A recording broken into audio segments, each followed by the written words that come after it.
좋은 효과든 부작용이든 계열 효과라는 측면에서 모든 약제들이 공통적으로 시행하는 것이냐 아니면 특정 약제에 또 유불리가 따로 있느냐라는 것으로 이제 질문을 제가 정리를 좀 해볼 수가 있을 것 같은데 가장 최근에 나온 연구가 베르티스 CV 연구. 베르티스는 이제 라틴어로 뱅뱅 돈다라는 뜻입니다. 그래서 베르티스 CV 연구고 얼트글리프로진을 쓴 건데 그 가장 처음 나왔던 이제 메가 트라이알이죠. 그 엠파레그 엠파글리프로진으로 했던 굉장히 좋은 결과를 준 그 연구의 연구 대상과 이 베르티스 CV의 연구 대상은 거의 흡사합니다. 100% 이전에 심혈관 질환이 있었던 고위험군의 환자로 되어 있는데 결과를 이렇게 봐서는 좀 많이 다르죠. 그러나 결과 내부를 들여다보면은 베르티스 CV의 연구 결과가 전혀 효과가 없는 것처럼 보이는 게 아니고요. 유의하게 효과가 보입니다. 유의하다는 건 아니고요. 효과가 있어 보입니다. 보이고 있는 패턴, 형태, 양상 이런 것들이 그 엠파레그 연구하고 유사한 형태를 보이는데 다만 통계적인 유의성을 입증하는 부분에서 유의 수준에서 조금 못 미쳐요.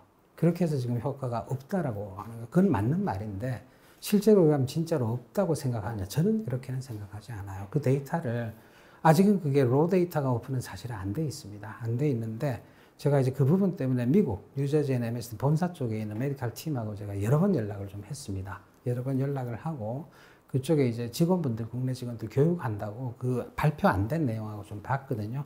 완전히 지금 엠바고가 풀린 건 아니고 풀린 것 부분까지만 제가 말씀을 드리면 사실은 그 분석을 좀 들여다보면 지금 나온 연구들을 보면 엠파레그 연구가 너무 좋게 나온 부분이 좀 있습니다. 거기서 이제 대상 환자의 사망률이 줄었거든요.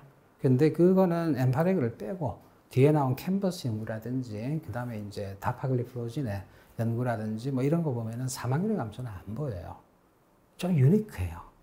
유니크해요. 그래서 안 나온 것도 안 나온 거지만 다른 데서 안 나오는데 나오는 것도 좀 그렇거든요. 그래서 이게 심혈관 질환이 100%가 있었다는 것만 같은 거고 실제로 안쪽으로 들어가 보면 베르티스 CV의 연구 대상들이 연구 시작 전에 심부전이 있었던 경우가 엠파레그 연구보다도 2배 반이 많았어요. 그래서 이게 다른 환자예요.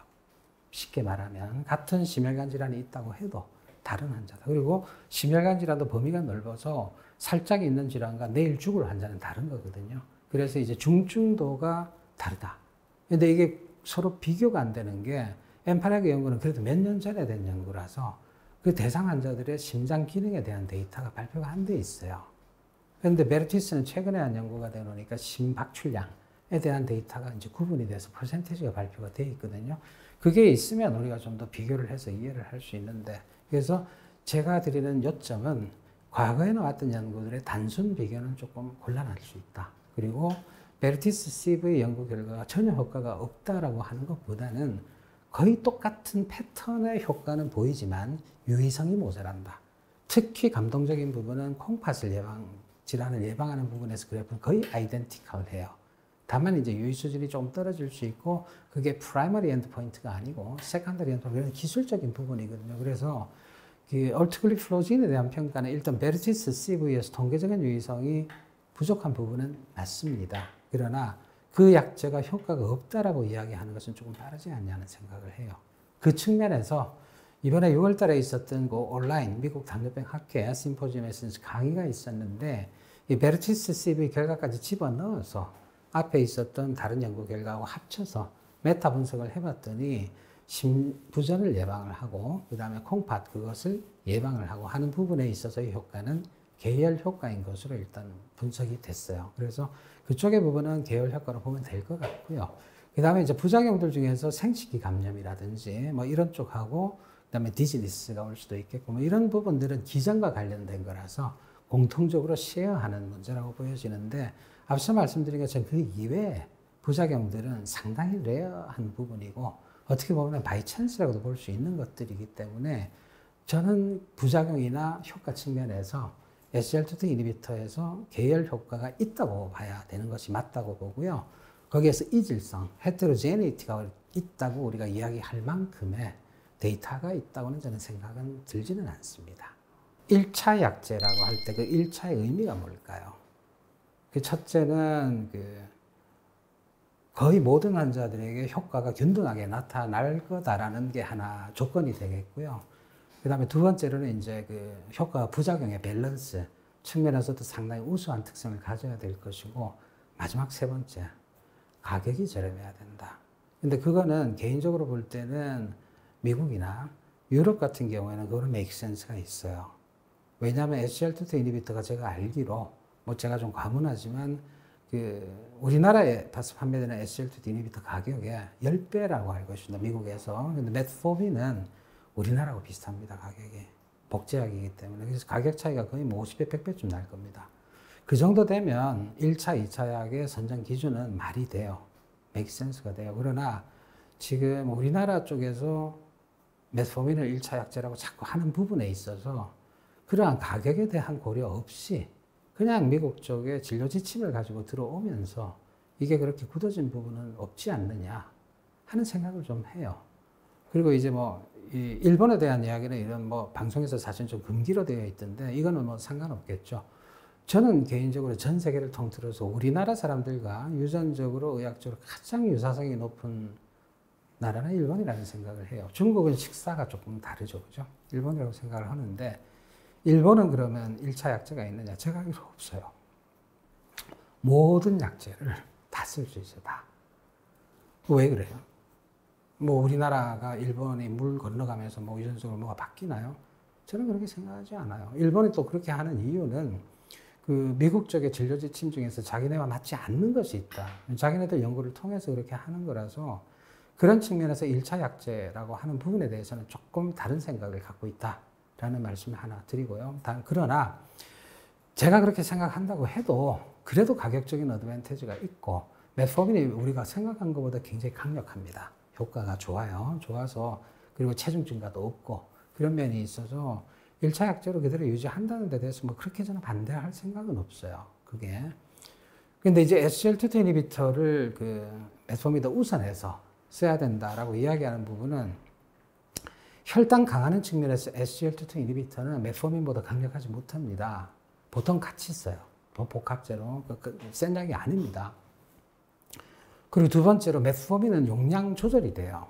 250mg부터 2250mg까지 거의 지금 뭐 한 5배, 6배까지 용량을 오르락내리락 할 수 있어요. SGLT2 이니비터가 그게 안 돼요. 고정 용량이에요. 그런 면에서 볼 때 1차 약제로서는 어드밴티지가 좀 떨어진다고 볼 수 있다. 그러면 그래도 그거를 먼저 써야 된다고 하는 가장 중요한 레이셔넬은 그 신부전과 당뇨병성 신증이 생기는 위험을 줄여줄 수 있다는 건데 그게 그럼 과연 얼마나 많이 줄여주느냐라는 부분을 이제 현실적으로 좀 봐야 될 게 있거든요. 제가 볼 때는 당뇨병 갓 진단된 분한테 처음 약을 쓰면서 당신이 앞으로 20년 뒤에 신부전이 올 거니까 그걸 미리 막자.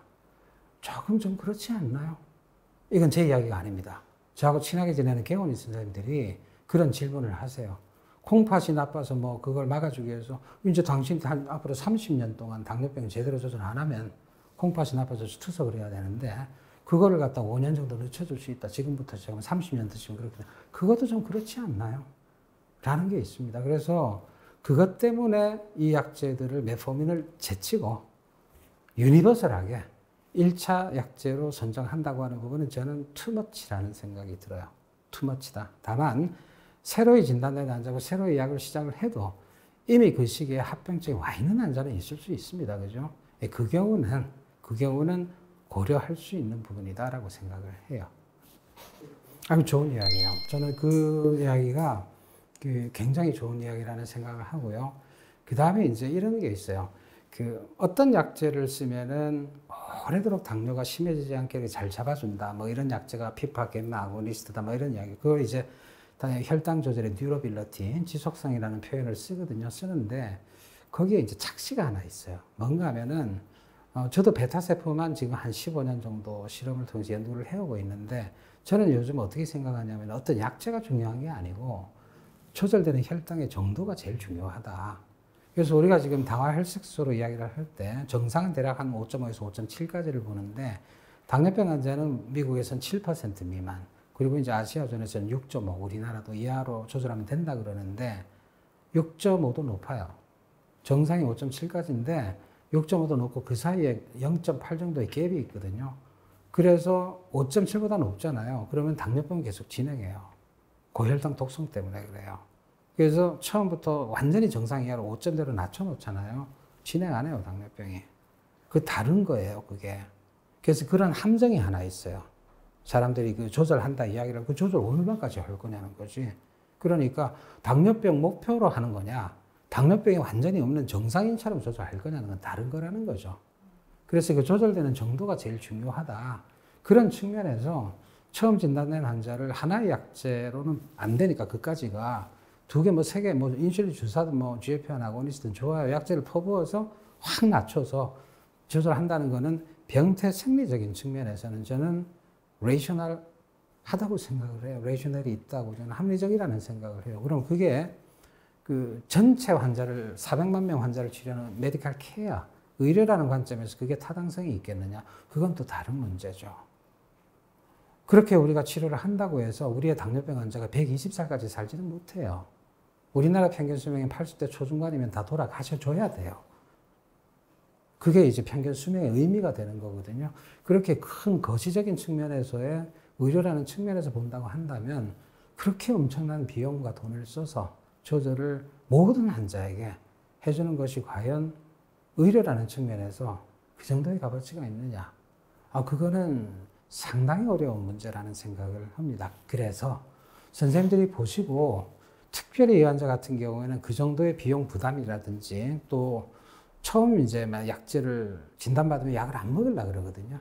근데 이제 이렇게 충분히 이해가 되고, 근데 비용 부담에도 이 보험이 안 되는 것일 수 있으니까 초기에는 그런 것에 대해서 양해가 되고, 뭐 이러한 조건이 충족이 된다면 내분비내과 전문의의 입장에서는 그런 치료는 해봄직하다는 생각을 해요. 그러나 그게 모든 환자의 진료 지침으로 된다는 부분에 대해서는 저는 아직까지는 찬성하기는 조금 어려워요. 저희들 말로 이제 인베스티게이셔널한 실험적인 치료인데 저는 프로미싱한 효과는 있을 거라는 기대는 합니다. 상당히 어려운 질문이세요. 그게 이제 우리가 약제를 처방을 할 때 뭐라 그럴까 관성이라는 우리가 표현을 쓰거든요. 의사쌤들이 약을 올리는 걸 주저를 많이 해요. 환자분들도 싫어하고. 그래서 이제 약제가 분명히 용량이 올라가고 세 번째 약이 들어가야 되는 시점에서 바로 들어가지 못하고 보통 몇 개월에서 몇 년이 지나가요. 저도 이제 임상에서 경험하면 환자분들이 싫어해요. 못 받아들여요. 어떻게든지 안 올리고 해보겠다. 근데 그게 전부 거짓말이거든. 환자분들이 식사 운동을 조절하겠다고 할 때 지키는 사람 한 명도 못 봤어요. 그래서 제 제자들한테는 이야기를 해요. 절대 믿지 못할 자. 그대는 여자가 아니고 그대는 환자다. 환자가 하는 말을 절대로 믿어서는 낭패를 본다. 이야기를 하는데 사실은 미국 당뇨병학회도 그래서 새로 나온 진료 지침들에 보면은 처음부터 식사운동요법을 하는 것이 아니고 식사운동과 약을 같이 하게 돼 있어요. 왜? 믿을 수가 없다예요. 안 하더라. 그래서 처음부터 메포민과 식사운동을 같이 가는 걸로 바뀌었거든요. 한 10년 전에. 이제 그런 이유가 되겠는데 이 약제를 쓰고 그 다음 단계로 올라가고 하는 데 있어서 저는 이렇게 생각을 해요. 좀 뭐라 그럴까 냉정한 이야기고 좀 무서운 이야기일지는 모르겠는데 방금 말씀하신 것처럼 지금 해야 되는데 이게 빨리 안 돼가지고 늦어지고 말이죠. 보험 때문에. 저는 이게 보험 때문에 안 되는 부분보다도 의사 선생님과 환자분들이 릴럭턴트한 부분, 주저하는 부분 때문에 더 많이 늦어지는 게 있을 거라는 생각을 해요. 정부 탓을 할 부분이 아니라는 이야기죠. 환자와 의사들이 주저함으로써 이게 올라가야 되는 부분이 늦어지는 게 더 현재는 크다는 생각을 해요. 하기 때문에 이쪽을 우리가 해가는 게 일단 먼저라는 생각을 하고 이게 어느 정도 개선이 되고 나면 방금 이야기하신 대로 그 제도적인 부분에 대해서는 확대를 하는 부분이 이제 우리가 이야기를 할 수 있겠죠. 근데 이쪽에서 하는 부분에 뭐 이게 뭐 실수라고 하기는 좀 그렇고요. 근데 이게 저희들 논문이나 교과서에도 나와요. 피지션 릴럭턴스나 이런 것 때문에 약물이 업그레이드가 되어야 되는 게 늦어진다는 부분이 나오는데 그게 길게는 2년까지 가요. 그런 부분이 있어서 이것부터 해결을 하고 그 다음에 이제 제도적인 부분을 바꾸어 나가고 순서가 그렇게 가기 전에 맞지 않나 하는 생각을 해봅니다. 이제 조금 이제 그 새로 나온 연구 결과하고 이런 거를 좀 이야기를 좀 드릴게요. 가장 최근에 나오는 이제 결과들을 보면은 SGLT2 이니비터가 어떻게 이 신부전을 줄여주느냐. 이제 지금까지는 콩팥을 통해서 이제 나트륨하고 수분을 내보내기 때문에 이제 우리 흔히 이야기하는 프레로드 전부와 그거를 감소시켜서 심장의 펌프 기능을 좋게 하는 게 제일 주된 기전. 그 다음 두 번째로는 케톤 바디가 조금 많이 만들어짐으로써 심장 근육이 에너지를 사용하는 데서 효율이 조금 더 좋아진다는 거. 이 두 가지 정도를 메인으로 우리가 생각을 했는데, 여러분도 혹시 내용을 보셨는지 모르겠는데, 다파글리플로진이라고 하는 SGLT2 이니비터를 가지고 당뇨병이 없는 심부전 환자한테 써서 효과가 좋았다라는 연구, 다파-HF라는 연구가 이제 뉴잉글랜드 저널에 얼마 전에 발표가 됐잖아요. 근데 이제 그 내용을 하위 분석을 한 연구 결과들에 따르면 그 연구에서는 당뇨병이 없는 환자들한테 SGLT2 이니비터를 썼잖아요. SGLT2 이니비터를 써서 케톤 바디가 많이 만들어지는 건 당뇨병 환자거든요. 지금 그 사람들은 당뇨병이 없었잖아요. 그래서 케톤 바디가 마이오카디움에 심근에 도움을 줬다는 부분은 크지 않은 것 같더라고요. 그 저자들이 이야기를 해요. 그게 하나 있고, 또 두 번째는 다파 HF 연구에서 이제 투여군과 대조군이 있는데, 뭐 어쨌든 양쪽에서 이제 증상이 심해지면 이제 다이ure틱스 이뇨제 용량을 증량시키는데, 이뇨제 용량 증량시킨 부분은 사망률이나 심부전 예방 효과 부분에서 효과가 없었다 그래요. 그래서 지금 그 연구자들은 조심스럽게 소변을 통해서 나트륨하고 수분을 배설해 주는 부분이 이뇨 효과죠. 이 SGLT2 이니비터가 심부전을 줄여주는 부분과는 그것도 역시 크게 관계가 없는 게 아니냐는 굉장히 무서운 이야기를 지금 해요. 그게 바로 몇 개월 전이에요. 그럼 왜 그러느냐? 이제 나중에 나오는 설명들은 SGLT2라고 하는 요거 있잖아요. 이거를 억제를 함으로써 심장 세포, 심근 세포 안에 있는 마이토콘드리아, 에너지를 만드는 발전소죠. 마이토콘드리아의 기능을 향상시킨다는 논문들이 몇 개가 나와요. 그래서 이때까지 우리가 알고 있었던 것은 다른 기전이 통해서 이런 것들이 나타나는 것이냐. 콩팥 쪽도 마찬가지입니다. 여러 가지 이제 신호전달 체계에 SGLT2 억제제가 혈당 조절과는 완전히 관련 없는 분자성 물학적인 기전을 통해서 좋은 효과를 나타낸다는 것들이 이제 막 나오고 있거든요. 있기 때문에 앞으로 우리가 좀 유의해서 좀 봐야 되겠다. 뭐 여러분도 아시겠지만 이 의학 지식이라는 거는 뭐 생물이잖아요. 정치도 생물, 수사도 생물. 그 생물보다는 차원이 다른 생물이에요. 의학이라는 게. 어디로 튈지 알 수가 없어요. 이 진짜 생물이긴 요사스러운 생물이기 때문에 이 SGLT2 이니비터의 기전들이 어떻게 갈지는 지금 잘 모르겠어요. 모르겠고, 또 하나 이제 제가 또 이 대담 준비하면서 봤던 내용 중에 보면은 암세포 표면에 SGLT2가 있어요. 암세포 표면에도 있습니다. 그거 왜 있겠어요? 이유가 있겠죠. 그래서 암세포가 SGLT2 억제제를 쓰면 이 성장이 억제되는 것이 유방암하고 몇 가지 암에서 지금 좀 증명이 돼요. 항암 쪽으로도 갈지 모르겠어요, 이쪽이. 뭐 뒤에 가봐야 되겠지만, 그래서 이런 것들이 좀 많이 되고 있거든요. 질문이 이제 벌써 지금 시간이 그만큼 흘러서 한두 개 정도의 SGLT2 이니비터가 이제 특허가 풀리고 복제약이 나올 수 있는 시점이 됐고요. 제가 뭐 알기로는 구체적인 약제 말씀 안 드리겠는데, 우리 국내에서도 약제 하나가 지금 그 특허 심판에서 패소를 했어요. 그래서 이제 내년에 복제약이 나온다고 저는 알고 있거든요. 알고 있는데, 뭐 그렇게 되면 처방하는 부분에 있어서 우리가 더 좋아질 거고, 가격이 떨어지니까. 그 다음에 이제 그 처방량도 좀 많이 늘어나겠죠. 임상 연구를 이제 페이턴트가 오프가 됨에도 불구하고 다국적 기업이 이제 새로운 임상을 막 하고 하는 부분이 있는데, 다국적 기업은요, 모르겠습니다. 감히 제가 그쪽의 어떤 경영 전략이나 연구 방침이나 이런 거를 미루어 짐작하기는 정말 어려울 정도의 공룡이더라고요. 제가 이제 뭐 작은 일들이지만 이렇게 같이 해보고 있으면 이유가 있을 겁니다. 이유가 있고요. 또 하나 이제 그 정도 큰 회사들은 뭐 연구 결과가 좀 불리하다 그래서 발표를 감추고 하는 부분도 잘 없어요. 있는 그대로 발표를 해버리고 하는 부분이 좀 있습니다. 좀 있고 그런 것이 있는데, 지금 뭐 다른 부분에 대한, 예를 들어 급성심근 경색이 있는 환자의 예약절 투여를 해서 예후를 본다든지 하는 부분에 대한 연구는 아마 이전부터 예정이 되어 있었을 겁니다. 그래서 이제 특허가 풀리는 걸 관장하는 부서가 따로 있고 과학연구라는 부서는 따로 있기 때문에 그래서 진행이 된 게 아닌가 하면서 회사 내부에서도 조금 싸웠겠죠. 제가 볼 때는 뭐 그렇게 했겠지만 아마 그렇기 때문에 진행이 되는 거 아닌가 생각을 하고요. 그런 측면에서 그런 다국적 회사를 우리가 그냥 회사다 이런 식으로 색안경을 끼고 볼 필요는 없다. 우리와 같이 가는 동반자들이고 그쪽을 통해서 나오는 연구 결과들에 우리가 도움을 받는 게 굉장히 크니까 좀 재미있게 우리가 지켜봐주면 되지 않겠나. 저는 좋다고 생각을 합니다. 이런 부분에 대해서는.